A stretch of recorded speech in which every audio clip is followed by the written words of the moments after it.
Praise the lord. యేసుక్రీస్తు నామములో మీ అందరికీ శుభములు తెలియజేస్తూ ఉన్నాను. అపోస్తులైన పౌలు గారు కొరింథీయులకు రాసినటువంటి మొదటి పత్రిక 15వ అధ్యాయం 20వ వచనం నుంచి 24వ వచనం వరకు మనం చదివినట్లయితే యేసుక్రీస్తు ప్రభువు యొక్క పునరుత్థానం గురించి చెప్తూ, పునరుత్థానుడైనటువంటి వాడు ప్రథమ ఫలం అంటే యేసుప్రభువేనంట. రెండోది ఎవరు లేరు ఇంకాను. అదేంటి బ్రదర్, లాజరు చనిపోయి బ్రతికాడు, లేకపోతే ఇంకా చాలామందిని దేవుడు బ్రతికించాడు కదా, మరి వాళ్ళ పునరుత్థానం చెందినట్టే కదా. ఇక్కడ మనం గమనించదగ్గ విషయం ఏంటంటే, పునరుత్థానము అంటే అర్థం ఏంటంటే, వింటున్నారా? పునరుత్థానము అంటే అర్థం ఏంటంటే, ఒక వ్యక్తి చనిపోయాడు, తిరిగి బ్రతికాడు, మరలా చనిపోకూడదు, నిరంతరం జీవించాలి. అటువంటి దానినే పునరుత్థానం అంటారు. అలాగే చరిత్రలో చూసినట్లయితే లాజరు కూడా చనిపోయాడు, బ్రతికాడు, కానీ మళ్ళీ చనిపోయాడు. దాని పునరుత్థానం అనరు. మరణాన్ని కొంచెం పోస్ట్ పోన్ చేసుకున్నాడు. యేసయ్య ఏం చేశాడంటే, ఆ మరణాన్ని అప్పుడే తొందరగా కొంచెం వెనకరా, ఇంకొంచెం జరుపుదాం నీ లైఫ్ టైం అన్నట్టుగా లాజర్ని చనిపోయిన లాజర్ని బ్రతికించి మళ్ళీ దేవుడు ఎక్స్టెండ్ చేశాడు కొంతకాలం. అర్థమవుతుందా? అలాగే ఇక్కడ పునరుత్థానము అంటే అర్థం ఏంటంటే, ఆయన చనిపోయాడు అందరిలాగానే పాతిపెట్టబడ్డాడు. కానీ ఇక్కడ మనం గమనించవలసింది ఏంటంటే, అక్కడితోటి లైఫ్ ఆగిపోతే అది మరణం అయిపోయింది అంతే. పునరుత్థానం అంటే ఏంటంటే, అందరిలాగానే మరణించి మరలా తిరిగి లేచి మరలా జీవితంలో మరలా ఎప్పటికీ మరణం చూడకూడదు అనమాట. దాన్ని మాత్రమే పునరుత్థానం అంటారు. అందుకనే ప్రథమ ఫలముగా క్రీస్తు లేచాడంట. యేసుక్రీస్తు ప్రభువారు మరణాన్ని గెలిచి లేచాడు, మరలా మరణాన్ని చూడలేదు ఆయన. మరలా మరణంతో పని లేదు ఇంకా ఆయనకి. దాన్ని మాత్రమే పునరుత్థానం అంటారు. కాబట్టి చనిపోయి బ్రతికి లేచినటువంటి ప్రతి వారిని పునరుత్థానం చెందారు అనే మాట వాడకూడదు.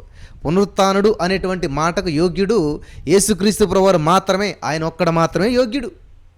మరి తర్వాత ఎవరు యోగ్యత సాధిస్తారు అని మనం చూసినట్లయితే ప్రియులరా, తర్వాత అటువంటి యోగ్యత ఎవరికి వస్తుందని మనం చూసినట్లయితే, ఎవరు ఆయనందు విశ్వాసం ఉంచుతారో, హల్లెలూయా, ఎవరు ఆయనందు విశ్వాసం ఉంచుతారో వారికి మళ్ళా ఆ పునరుత్థానపు అధికారము, అవకాశం దేవుడు ఇస్తాడంట. హల్లెలూయా. అటువంటి అవకాశం మళ్ళీ ఆయన ఇస్తాడంట. ఎందరో ఆయన అందు విశ్వాసం ఉంచారో వారందరూ ఆయన పిల్లలకి అధికారం ఇస్తాడు. ఆయన పిల్లలంటే సేమ్ ఆయనకి లాగానే ఆయన ఎలాగైతే పునరుత్థానం చెందాడో వారు కూడా మృతులయ్యి సజీవులుగా మళ్ళీ తిరిగి లేస్తారు. ఇప్పుడు చూడండి, మొదటి కొరింథీ 15వ అధ్యాయం 20వ వచనం, ఇప్పుడైతే నిద్రించిన వారిలో ప్రథమ ఫలముగా క్రీస్తు మృతుల నుంచి లేపబడి ఉన్నాడు. హల్లెలూయా. ప్రథమ ఫలముగా క్రీస్తు మృతుల నుంచి లేపబడి ఉన్నాడు, లేపబడ్డాడు. యేసుక్రీస్తు ప్రభువు మృతుల నుంచి లేపబడ్డాడు in the name of Jesus. అర్థమవుతుందా? నెక్స్ట్, మనుషుని ద్వారా మరణం వచ్చిన కనుక మనుషుని ద్వారానే మృతుల పునరుత్థానం కలిగిన. అదేంటి, ఏ మనుషుడి ద్వారా మరణం వచ్చింది, ఏ మనుషుని ద్వారా జరిగింది అని మనం ఆలోచన చేసినట్లయితే, ఇక్కడ మొట్టమొదటి మనిషి ఆదాము, మొదటి ఆదాము, ఇక్కడ చివరి ఆదాము. మొదటి ఆదాము ఎవరు, చివరి ఆదాము ఎవరు? మొదటి ఆదాము అంటే అందరికి తెలుసు, ఆదాము అవ్వల ఆదాము గారు. ఆయన ఏం చేశాడు? భార్య తెచ్చిన ఫలం తినేసేసాడు, అతిక్రమించేశాడు. ఆజ్ఞాతిక్రమే పాపం కాబట్టి ఆ విధంగా పాపం ఎంటర్ అయిపోయింది. ఎప్పుడైతే పాపం వెలుబడి చేసిందో దేవుడు మనిషికి ఇచ్చిన అధికారాన్ని కోల్పోయాడు, సైతాన్ని కూడా దొంగిలించాడు. గమనించాలి, చాలా అద్భుతమైన విషయం. దేవుడు మనిషికి అధికారం ఇచ్చాడు. ఆదికాండం 1:28 మీరు చదివినట్లయితే అక్కడ దేవుడు ఏం చెప్తున్నాడంటే, మీరు భూమిని నిండించి వ్యాపింపజేసి విస్తరించి ఫలించి అభివృద్ధి చెంది లోపరుచుకుని ఏలుబడి చేయమని చెప్తున్నాడు దేవుడు. దేవుని యొక్క ఉద్దేశం ఎప్పుడు కూడా నువ్వు ఏలుబడి చేయాలి, లోపరుచుకోవాలి, లోబడొద్దు. నువ్వు దేవునికి లోబడాలి, దేనికి లోబడకూడదు. కానీ ఈరోజు మనిషి చూసినట్లయితే ప్రతి దానికి లోబడుతున్నాడు, ప్రతి దానికి లొంగి జీవిస్తూ ఉన్నాడు. కారణం ఏంటంటే అధికారాన్ని కోల్పోయాడు.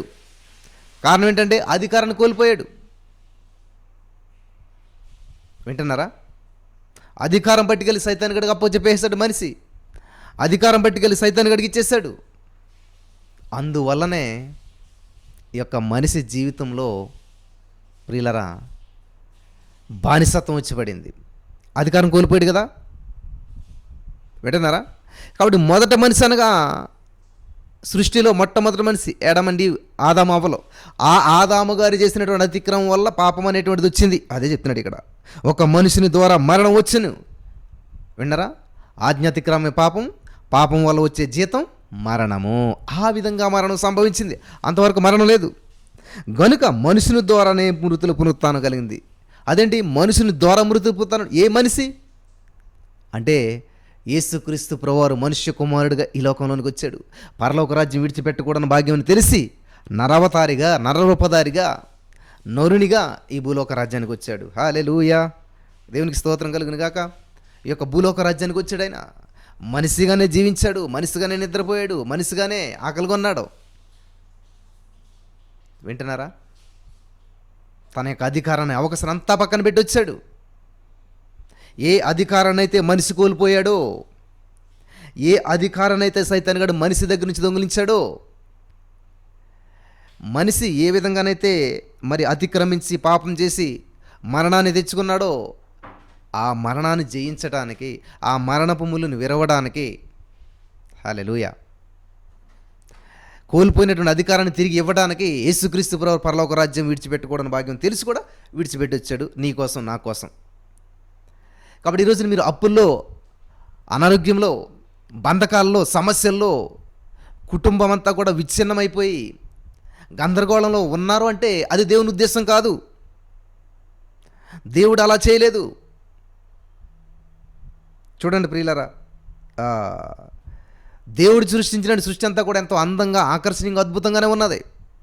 మరి ఎందుకని అటువంటి పరిస్థితి ఏర్పడింది అక్కడ అంటే, సైతానుగాడి పేరేంటంటండి, వాడు దొంగ, దోచుకొనివాడు.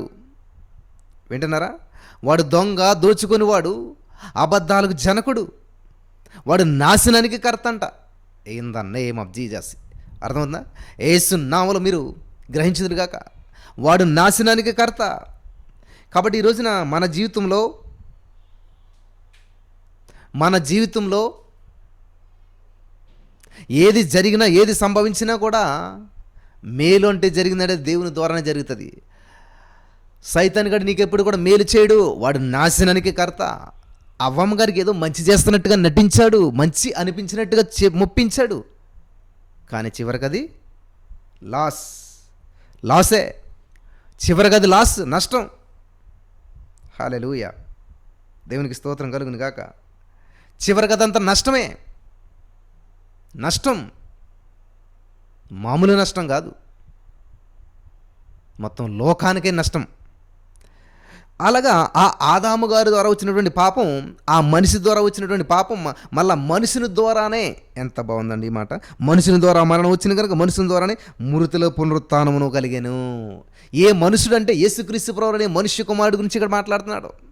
యేసుక్రీస్తు ప్రభువు అనే మనుషుని ద్వారా మళ్ళా మనకేమొచ్చిందంటండి, మృతుల పునరుత్థానము. ఆమేన్, హల్లెలూయా. మృతుల పునరుత్థానం వచ్చిందంట. థ్యాంక్ యూ జీసస్, హల్లెలూయా. మృతుల పునరుత్థానం వచ్చిందంట. చూసారా? దేవుడు ఎప్పుడు కూడా నువ్వు కోల్పోయిన దాన్ని నీకు తిరిగిస్తాడో, నువ్వు నష్టపోయిన దాన్ని నీకు తిరిగి సమకూరుస్తాడు. ఇప్పుడు వచ్చేసేసాడు అదంతాను.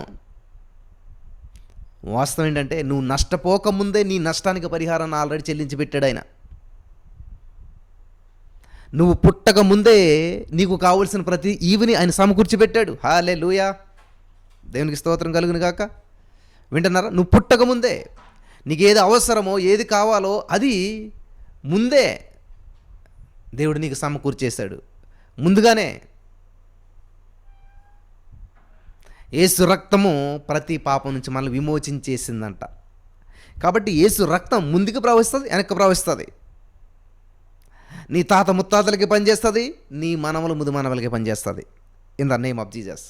కాబట్టి ఈరోజు మీరు బంధకాల్లో, సమస్యల్లో, ఇబ్బందుల్లో ఉన్నారు అని దాని గురించి ఆలోచించేస్తున్నారు. కానీ ఈ రోజున మనం అనుభవిస్తున్న ప్రతి సమస్య, ప్రతి బంధకానికి మన యేసయ్య ఆల్రెడీ వెల చెల్లించేశాడు, ఆల్రెడీ విడిపించేశాడు, ఆల్రెడీ విడుదల చేశాడు అనేటువంటి సత్యాన్ని మనం గ్రహించలేకపోతున్నాం. వింటున్నారా? అనేటువంటి సత్యాన్ని మనం గ్రహించలేకపోతున్నాం. మన యేసయ్య మనకి ఎప్పుడూ వెల చెల్లించేశాడు. ఈరోజు నువ్వు అనుభవిస్తున్నటువంటి సమస్యకు ఆల్రెడీ వెల చెల్లించాడు యేసయ్య. హల్లెలూయా, దేవునికి స్తోత్రం కలుగును గాక. ఏమొచ్చిందంటండి? ఏమొచ్చిందంటండి? ఇక్కడ మనం చదివినట్లయితే మనుషుని ద్వారా మరణం వచ్చును, మనుషుని ద్వారానే మృతుల పునరుత్థానం కలిగిందంట. హల్లెలూయా. మనుషుని ద్వారానే మృతు అంటే యేసుక్రీస్తు ప్రభువారి ద్వారా ఏంటి? మృతుల పునరుత్థానము. అందుకే రోమా 4:17లో దేవుడు చెప్తున్నటువంటి మాట ఏంటంటే, రోమా 4:17లో దేవుడు చెప్తున్న మాట ఏంటంటే, మృతులను సజీవులుగా పిలిచేవాడు మన దేవుడు. హల్లెలూయా. మృత తుల్యమైన నీ పరిస్థితులను, మృత తుల్యమైన నీ గర్భాన్ని, మృత తుల్యమైనటువంటి నీ జీవితంలో ఉన్న దేన్నైనా సరే ఆయన మళ్ళా సజీవంగా చేసే దేవుడు. హల్లెలూయా. మళ్ళా సమకూర్చే దేవుడు. నీకు నష్టపోయిన దాన్ని దేవుడు మళ్ళీ తిరిగి సమకూర్చే దేవుడు. కానీ నువ్వు ఆలోచించేది ఏంటి తెలిసి, నీకు జరిగిన నష్టాన్ని గురించి ఆలోచించావు, కానీ నీకు నష్టం నుంచి సమకూర్చే దేవుడి గురించి ఆలోచించవు. నీకున్న సమస్యను పరిష్కరించే దేవుని గురించి ఆలోచించవు. అలా ఆలోచించి చూడండి, అద్భుతం, అద్భుతాలే. Thank you Jesus. హల్లెలూయా. అలా ఆలోచించినట్లయితే నీ జీవితంలో ప్రతిదీ అద్భుతం జరుగుతుంది. నా ప్రియమైనటువంటి సహోదరి స్నేహితులారా, ప్రతిదీ అద్భుతం జరుగుతుంది. Thank you Jesus. కాబట్టి ఇక్కడ మనం గమనించినట్లయితే ఏమన్నా మృతుల పునరుత్థానము అంటే చాప్టర్ క్లోజ్, సమాధి అనుకున్నారు. కానీ దేవుడు ఏం చేశాడు? తిరిగి లేచాడు, సమాధిని చీల్చాడు, బయటకు వచ్చాడు, మరలా జీవించాడు, జీవిస్తూనే ఉన్నాడు. కాబట్టి ఈరోజున నీ జీవితం ఫుల్ స్టాప్ అనుకున్నారేమో అందరూ కూడా. నో కామా, ఆగింది కొంచెం, ఇప్పుడు మళ్ళా ప్రారంభం కొనసాగించబడుతూనే ఉంటుంది. అనంత జీవితం. యేసుక్రీస్తు ప్రభువారు శిలువ మరణం పొంది తిరిగి పునరుత్థానుడై లేచాడు. అప్పటి నుంచి ఇప్పటికి సజీవుడే, ఎప్పటికీ సజీవుడే, యుగ యుగములు జీవించేవాడైనా. In the name of Jesus. హల్లెలూయా. Thank you Jesus. Thank you Lord. వందనాలు వందనాలు వందనాలు వందనాలు యేసయ్యా. Thank you Jesus. నీ జీవితంలో ఉన్న ప్రతి సమస్యకు పరిష్కారం ఆయన అయి ఉన్నాడు. తెలుసా? ఇప్పుడు నువ్వు హాస్పిటల్కి వెళ్ళావు, డాక్టర్ దగ్గరికి వెళ్ళాడు, నీకు పలానా సమస్య అని చెప్పి నిర్ధారణ అయింది. వెంటనే డాక్టర్ గారు మెడిసిన్ రాస్తాడు. మెడికల్ షాప్లోకి వెళ్తే ఆల్రెడీ నీకు సమస్యకి మెడిసిన్ ఒకటి ఉంటుంది. వినాలి జాగ్రత్తగా. నువ్వు మెడికల్ షాప్లోకి వెళ్తే ఆల్రెడీ నీ సమస్యకి మెడిసిన్ అక్కడ ఉంటుంది. ఆయన చూసి ఇచ్చేస్తాడు. అంటే ఎప్పుడు వచ్చింది మెడిసిన్ అక్కడికి? నీకు సమస్య వచ్చాక మెడిసిన్ వచ్చిందా? నీకు సమస్య రాకముందే మెడిసిన్ అక్కడికి వచ్చింది ఆల్రెడీ. నీకు వ్యాధి నిర్ధారణ కాకముందే మెడికల్ షాప్లో మెడిసిన్ రెడీగా ఉంది. అర్థమవుతున్న వాళ్ళందరూ ఆమెను చెప్దాం. హల్లెలూయా. వింటున్నారా? నీకు సమస్య రాకముందే, డాక్టర్ గారు చూడకముందే, డాక్టర్ దగ్గర నువ్వు వెళ్ళకముందే, నిర్ధారించకముందే ఆల్రెడీ మెడిసిన్ మెడికల్ షాప్లో రెడీగా ఉంది. ఆమేన్. హల్లెలూయా. దేవునికి స్తోత్రం కలుగును గాక. అర్థమైన వాళ్ళందరూ ఆమెను చెప్పాలి. దీన్ని బట్టి నువ్వు అర్థం చేసుకోవాలి. నీ జీవితంలో నీకు సమస్య రాకముందే, నువ్వు అనిపిస్తున్నటువంటి పరిస్థితి ఇప్పుడు నీకు అది రాకముందే ఆల్రెడీ దానికి సొల్యూషన్ ఆల్రెడీ దేవుడే ముందు సిద్ధం చేశాడు. హల్లెలూయా. నీ పరమ వైద్యం దగ్గరికి రావాలి, నువ్వు మెడిసిన్ తీసుకోవాలి, వేసుకోవాలా, ఇంత అయిపోయింది అంతే. ఇంకేమీ లేదు, దాన్ని ఆలోచించవలసిన అవసరం లేదు. ఈ వ్యాధి ఎందుకు వచ్చింది, ఎలా వచ్చింది, నో మోర్ డిస్కషన్స్. చెప్తాడైనా, ఇదిగో ఆ మెడిసిన్ వేసుకో, అయిపోయింది. ఇదిగో ఈ వాగ్దాన్ని ఎత్తుపట్టి మాట్లాడు, ఇదిగో ఈ వాక్యాన్ని పలుకు, అయిపోయింది. Thank you lord. Thank you Jesus. Hallelujah hallelujah hallelujah. In the name of Jesus. కాబట్టి నీకు వచ్చే సమస్య కంటే ముందు పరిష్కారాన్ని సృష్టించేశాడు దేవుడు.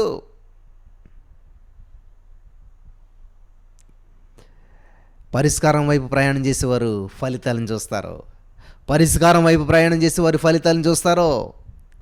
నీ జీవితంలో ఎటువంటి ప్రతికూల పరిస్థితులు నీకు ఎదురైనా సరే, ఎటువంటి బంధకాలు కూడా నువ్వు వెళ్తున్నా సరే, దాని గురించి ఆలోచించొద్దు, దాని గురించి మాట్లాడొద్దు, దాని గురించి పట్టించుకోవద్దు. క్యాన్సర్ 4th స్టేజ్ అన్నారా? ఏ స్టేజ్ అయితే నాకు అనవసరం.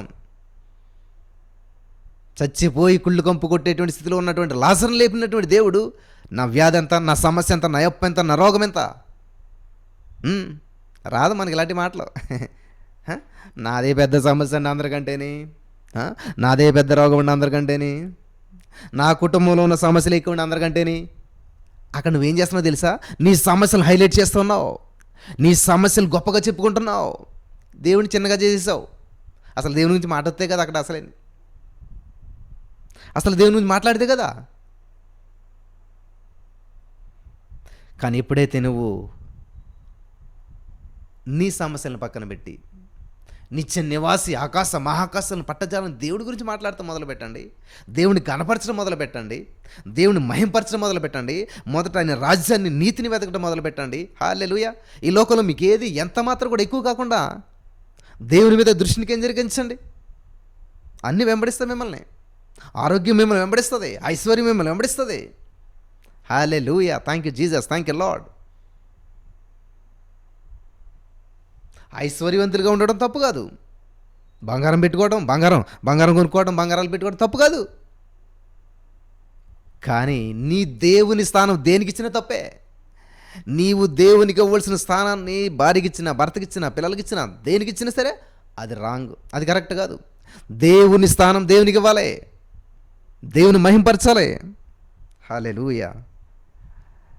కాబట్టి ఇక్కడ ఆదామునందు అందరూ ఎలాగ మృతి పొందుచున్నారో అలాగే క్రీస్తునందు అందరూ కూడా బ్రతికించబడుదురు. ఆమేన్. క్రీస్తులో బ్రతికించబడతారు, క్రీస్తులో జీవం ఉంది. హల్లెలూయా. పడిపోయిన వారిని, కృంగిన వారిని లేవనెత్తువాడు ఆయనే. యేసయ్య లేవనెత్తేవాడు, యేసయ్య బ్రతికించేవాడు, యేసయ్య బలపరిచేవాడు. In the name of Jesus. Thank you Lord. హల్లెలూయా. ఈ రోజున నా ప్రియమైనటువంటి సహోదరి స్నేహితులారా, ఎటువంటి పరిస్థితులు కూడా మీరు వెళ్తున్నారో, ఎటువంటి బంధకాలు కూడా మీరు వెళ్తున్నారో, ఏ సమస్యలు మేము నిలబడి చేస్తున్నాయో, అయితే ఈ రోజున పరిశుద్ధాత్మ దేవుడు మీతో మాట్లాడుతున్నాడు. ఏమంటున్నాడు తెలుసైనా? Thank you Jesus. ఆదామునందు అందరూ ఎలాగ మృతి పొందుచున్నారో అలాగే నేను క్రీస్తునందు అందరూ కూడా బ్రతికించబడుదురు. మనుషుని మీద ఆధారపడ్డప్పుడు, మనుషుని వైపు చూసినప్పుడు, మనుషుని ద్వారా అయితే నువ్వు మరణమే. కానీ మహోన్నతుని దేవుని వైపు చూస్తే నీకు జీవము, భవిష్యత్తు ఉంటుంది. ప్రతివాడు తన వరుసలోనే బ్రతికించబడును. ప్రథమ ఫలం క్రీస్తు తర్వాత క్రీస్తు వచ్చినప్పుడు ఆయన వారు బ్రతికించబడతారు. ఎవరు వాళ్ళని? ఆయన వారు. హల్లెలూయా. నీరములెంచని వాడా నాదు నదనీయుడా, నేను నీ వాడనని ఒక పాట ఉంటుంది మంచిగా. ఎవరండి? ఆయన వారు. చూడండి, ఇక్కడ గమనించాలి. ఆయన వారు బ్రతికించబడతారు in the name of Jesus. నేను నీ వాడను యేసయ్యా. ఎవరు వాడిని? నేను నీ వాడను, నేను నీ దానను. చెప్పగలుగుతావా మాట? ఆ మాటను చెప్పగలుగుతావా నా ప్రియమైనటువంటి సహోదరి స్నేహితులారా? నేను నీ వాడనేసయ్యా, నేను నీ దాన్నేసయ్యా. హల్లెలూయా. చెప్తారా? నేను నీ దాన్నేసయ్యా, నేను నీ వాడనేసయ్యా అంటే అప్పుడు ఏం చేస్తారంట? ఆయన వారు బ్రతికించబడతారు క్రీస్తు వచ్చినప్పుడు. ఆయన వారు బ్రతికించబడతారంట. ఇంకొక చోట ఏమో రాయబడిందండి, యెహోవా తమకు దేవుడిగా కలిగిన జనులు ధన్యులు, వారు శూర కార్యాలు చేస్తారు. ఆమేన్. ఏం కార్యాలండి? శూర కార్యాలు, శూరం, గొప్ప కార్యాలు, mighty miracles. Thank you Jesus. సూర్యుడా గిబియోన్ లాగా కనీసం నీ పిల్లలు, రే ఆగరా, ఎవడా అంటలేదు మాట ఏంటో. ఎవరన్నా పిల్లలు మీ ఇంట్లోను? లేకపోతే మీ భార్యని వార్తను కొంచెం మాట్లాడరా, వెళ్ళరా, వస్తాను, నాకు పని ఉంది, పని చేసుకుని వస్తాను. కానీ ఈయన ఏమన్నాడు? యెహోషువ ఏమంటున్నాడు తెలుసా? సూర్యుడా నువ్వు గిబియోనులో ఆగు, నిలబడు. ఎవరితో మాట్లాడుతున్నాడు? సూర్యునితోటి. విన్నాడా సూర్యుడు? ఉన్నాయి సూర్యునికి చెవులున్నాయా? సూర్యునికి చెవులున్నాయా? ఉన్నాయి. విన్నాడు. దేవుడి దగ్గర వెళ్ళి పర్మిషన్ తెచ్చుకున్నాడు సూర్యుడు. చూసారా? ఎందరో ఆయన విశ్వాసం ఉంచారు, అందరికీ ఆయన కుమారులకు అధికారం ఇస్తున్నాడు. ఈయన మనం ఎవరో దేవుని బిడ్డలం. అథారిటీ ఉందా నీకు? అథారిటీ ఉన్నదా? హల్లెలూయా. దేవునికి స్తోత్రం కలుగును గాక. చాలా జాగ్రత్తగా వినాలని ప్రభు పేరట నేను మనవి చేస్తూ ఉన్నాను. ఆ అధికారం నీకు ఉన్నదా? హల్లెలూయా. అధికారంతో మాట్లాడగలుగుతున్నావా? Thank you Jesus. హల్లెలూయా. ఆ అధికారంతో నువ్వు మాట్లాడగలుగుతున్నట్లయితే నా ప్రియమైనటువంటి సహోదరి స్నేహితులారా, పరిశుద్ధాత్మ దేవుడు నీ జీవితంలో గొప్ప కార్యాలు చేయడానికి ఆయన ఇష్టపడుతున్నాడు. ప్రతికూల పరిస్థితుల్లో కూడా అనుకూలతను చూపించే దేవుడు మనకున్నాడు. అంధకార శక్తుల నుంచి విడిపించే దేవుడు మనకున్నాడు.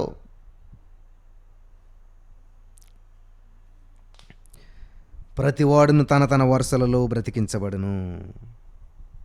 హల్లెలూయా. వరస ఆయన వారు బ్రతికించబడతారు. నువ్వు ఆయన వాడువేనా? ఆయన దానివేనా? ఆయనకి ఇష్టంగా జీవిస్తున్నావా? ఆయన ఇష్టానుసారమైన జీవితాన్ని జీవిస్తున్నావా? ఆయనకి ఇష్టమైన కార్యాలు చేస్తున్నావా?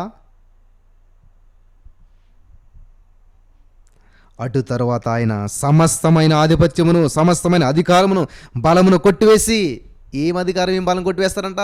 ఈ లోకాధికారి ఎవడో? సైతానుగాడు. కాబట్టి సమస్తమైన అధికారం కొట్టివేయబడుతుందంట. అప్పుడు అధికారం అంతా కూడా కొట్టివేయబడుతుంది, అదంతా తీసివేయబడుతుంది. తన తండ్రి అయిన దేవుని రాజ్యము అప్పగించును. హల్లెలూయా. అప్పుడు అంతము వచ్చును. ఇంత ప్రాసెస్ ఉంది. కాబట్టి రెండో రాకడ దీని గురించే ఉంటుంది మన కాన్సెప్ట్ అంతా. ఎన్నో రాకడైతే నీకేంటి? ఇప్పుడు నువ్వు సిద్ధపడి ఉండాలి. హల్లెలూయా. రాకడనే రైలు బండి వచ్చుచున్నది. సిద్ధంగా ఉన్నావు మరి? ట్రైన్ వచ్చాక సిద్ధపడతానంటే కుదరదు. నువ్వు ఆల్రెడీ సిద్ధపడి ఉంటే ట్రైన్కి వెళ్ళిపోతావు. హల్లెలూయా. దేవునికి స్తోత్రం కలుగును గాక. కాబట్టి ఈరోజున ఈ మాటలు వింటున్న ప్రియమైనటువంటి సహోదరి స్నేహితులారా, ఎటువంటి పరిస్థితులు కూడా మీరు వెళ్తున్నారో నాకు తెలియదు కానీ, ఎటువంటి బంధకాలు కూడా మీరు వెళ్తున్నారో నాకు తెలియదు కానీ, నీ జీవితంలో ఎటువంటి క్లిష్ట పరిస్థితులు కూడా మీరు వెళ్తున్నారో నాకు తెలియదు కానీ, పరిశుద్ధాత్మ దేవుడు మాట్లాడుతున్న మాటను వింటే ఆశ్చర్యంగా అనిపిస్తుంది. పరిశుద్ధాత్మ దేవుడు నీతో మాట్లాడుతున్నటువంటి మాటను నువ్వు వింటే ఆయన నీకు ఆధిపత్యం ఇచ్చి, అధికారం ఇచ్చి నిన్ను అందరం ఎక్కించాలని చూస్తూ ఉన్నాడు.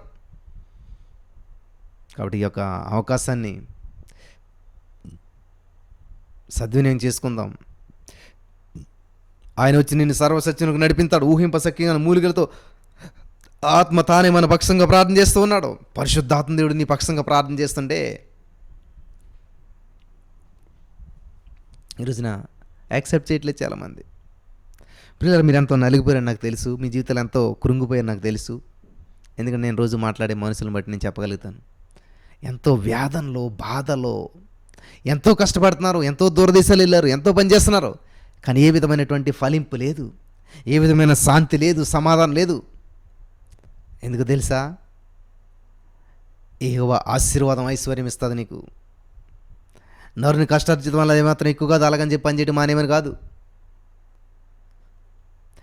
నువ్వు దేవుని మీద ఆధారపడి దేవునితో నడుస్తూ ఉన్నప్పుడు, నీ యొక్క నడక దేవుని మీద ఉన్నప్పుడు, నీ నడక దేవునితో ఉన్నప్పుడు, నీ యొక్క ఆలోచనలతో దేవునితో కలిసినప్పుడు, లేకపోతే నీ ఆలోచనలకు దేవుని యొక్క ఆలోచనలు ఏకీభవించినప్పుడు అద్భుతాలు సృష్టిస్తావు. హల్లెలూయా. హల్లెలూయా. దేవునికి స్తోత్రం కలుగును గాక. ఎప్పుడైతే మన సొంత నిర్ణయాలు తీసుకుంటూ ముందుకెళ్తుంటుంటామో శ్రమలు వస్తాయి, బాధలు వస్తాయి, ఇబ్బందులు వస్తాయి, కానీ సక్సెస్ అవ్వచ్చు. ఒకవేళ ఏదైనా సమస్య వచ్చిందనుకోండి, అప్పుడు దేవుడా ఎందుకు ఇలా చేసావు? అసలు నువ్వు దేవుడికి చేయట్లేదు ఆ పని. అసలు దేవుడికి ఇష్టమైందే కాదు అసలు నువ్వు చేసేది. అసలు దేవుడికి మహిమ తెచ్చేదే కాదు. కానీ నువ్వు చేసేస్తూ ఎందుకు చేయట్లేదు దేవుడా, ఎందుకు చేయట్లేదు, ఎందుకని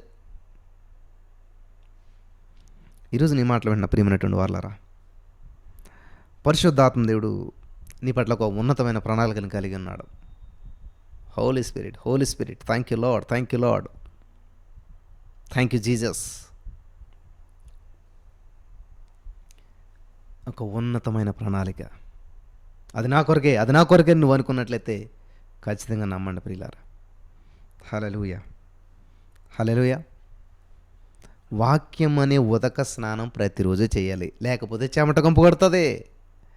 వాక్యం అనే ఉదక స్నానం ప్రతిరోజు చేయాలి. అప్పుడే మన యొక్క బాడీలో ఉన్న ప్రతి విధమైనటువంటివి బయటకు పోతాయి. ఎప్పుడైతే నీళ్లతో కడిగామో శరీరం ఫ్రెష్నెస్ అవుతుంది, మలినమంతా పోతుంది.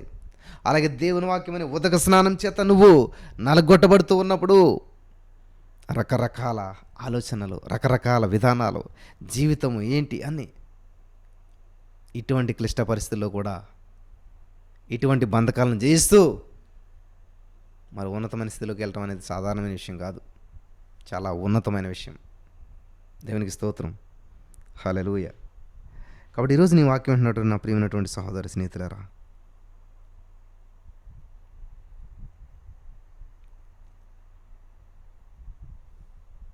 ఆలోచించండి ఒకసారి. దేవుడు నీకు ఇచ్చినటువంటి జీవితాన్ని ఏ విధంగా జీవిస్తూ ఉన్నావు? దేవుడు నీకు ఇచ్చిన అవకాశాలను ఏ విధంగా సద్వినియోగం చేసుకుంటూ ఉన్నావు? ఆయన పరలోక రాజ్యం విడిచిపెట్టకూడని భాగ్యం తెలిసి చెప్పి వచ్చి నీవు నేను చేసిన పాపాన్ని శిక్షను అనుభవించి శరీరం అంతా నలగొట్టబడి ఇన్ని శ్రమలు అనుభవించి నీకోసం నా కోసం మరి దేవుడు ఎన్నో ప్రణాళికలు సిద్ధం చేసేట అవన్నిటి స్వతంత్రించుకోవాలని ప్రభు పేరట మనం చేస్తూ ఉన్నాను. దేవునికి మహిమ కలుగును గాక. దయచేసి ఎర్లీ మార్నింగ్ 3:30 ప్రేయరు మిస్ కాకుండా ప్రతిరోజు ప్రభు సన్నిధిలో గడపండి. హల్లెలూయా. దేవుడు నమ్మదగినవాడు, గొప్ప కార్యాలు చేసేవాడు. సమస్త మహిమ దేవునికి చెల్లాలి. హల్లెలూయా, హల్లెలూయా. బలపరచబడ్డారా? చాలా అద్భుతమైనటువంటి వర్తమానం మరలా వినండి. దేవుని నామానికి మహిమ కలుగును గాక. ఆమేన్.